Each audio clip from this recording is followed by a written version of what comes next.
Serial हद के आने वाले एपिसोड में कहानी एक बेहद खतरनाक मोड़ लेने वाली है।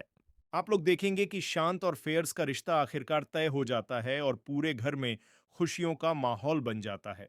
हर तरफ शादी की तैयारियां शुरू हो जाती हैं और घर वाले इन दोनों के लिए बेहद खुश नजर आते हैं। लेकिन दूसरी तरफ जेनिया के दिल में जलन और नफरत पहले से कहीं ज्यादा बढ़ चुकी होती है। उसे ऐसा लगने लगता है कि घर में हर खुशी उससे दूर होती जा रही है और फरियाल की अहमियत लगातार बढ़ती जा रही है। इसी बीच दानिश भी अब जेनिया पर पूरा शक करने लगता है। उसे यकीन हो जाता है कि जेनिया ने प्रॉपर्टी के सारे कागजात किसी खुफिया जगह पर छिपा रखे हैं। वह अपने असिस्टेंट्स के साथ मिलकर एक नया ड्रामा रचता है। दानिश जेनिया से कहता है कि चलो आज बाहर डिनर करने चलते हैं, लेकिन असल में उसका मकसद कुछ और होता है। जैसे ही दोनों घर से बाहर निकलते हैं, दानिश अपने असिस्टेंट्स को इशारा कर देता है कि जेनिया के पूरे कमरे की तलाशी ली जाए और जो भी जरूरी फाइलें मिले उन्हें उसके नाम कर दिया जाए।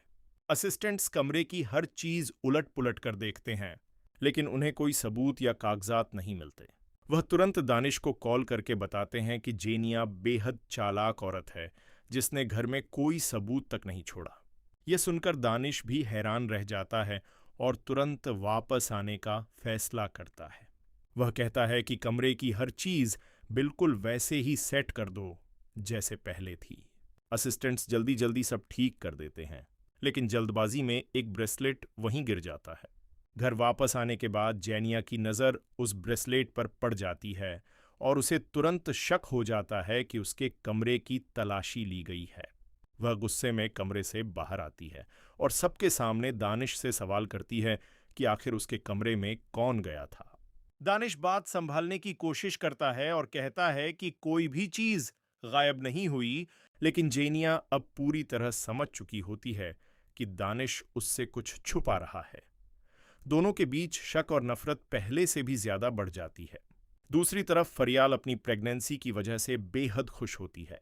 शहराम उसका पहले से ज्यादा ख्याल रखने लगता है और घरवाले भी फरियाल को बहुत प्यार दे रहे होते हैं। शहराम हर वक्त फरियाल के साथ रहता है और उसे अकेला नहीं छोड़ता। वह फरियाल से कहता है कि अब उसे सिर्फ अपनी सेहत का ध्यान रखना है, क्योंकि अब वह अकेली नहीं बल्कि उनके आने वाले बच्चे की जिम्मेदारी भी उसी के पास है। ये सब सुनकर फरियाल की आंखों में खुशी के आंसू आ जाते हैं, लेकिन यही खुशियां जेनिया को अंदर ही अंदर जला रही होती हैं। वह सोचती है कि जिस मोहब्बत और इज्जत पर कभी उसका हक था, आज वह सब कुछ फरियाल को मिल रहा है। इसी जलन में वह अपनी नौकरानी को बुलाती है और कहती है कि अगर फरियाल का बच्चा इस दुनिया में आ गया तो फिर उस घर में उसकी जगह हमेशा के लिए मजबूत हो जाएगी। जेनिया अपनी नौकरानी को लालच देती है और कहती है कि किसी भी तरह फरियाल के बच्चे को इस दुनिया में आने से रोकना होगा। उधर दानिश भी अब जेनिया की हर हरकत पर नजर रखना शुरू कर देता है। वह अपने असिस्टेंट से कहता है कि जेनिया बहुत होशियार औरत है और उसे पकड़ने के लिए हर कदम सोच समझकर उठाना होगा। इसी दौरान जेनिया भी दानिश का फोन चेक करने की कोशिश करती है, लेकिन तभी दानिश वहां आ जाता है। वह गुस्से में पूछता है कि आखिर वह उसके फोन के साथ क्या कर रही थी। जेनिया तुरंत बात बदल देती है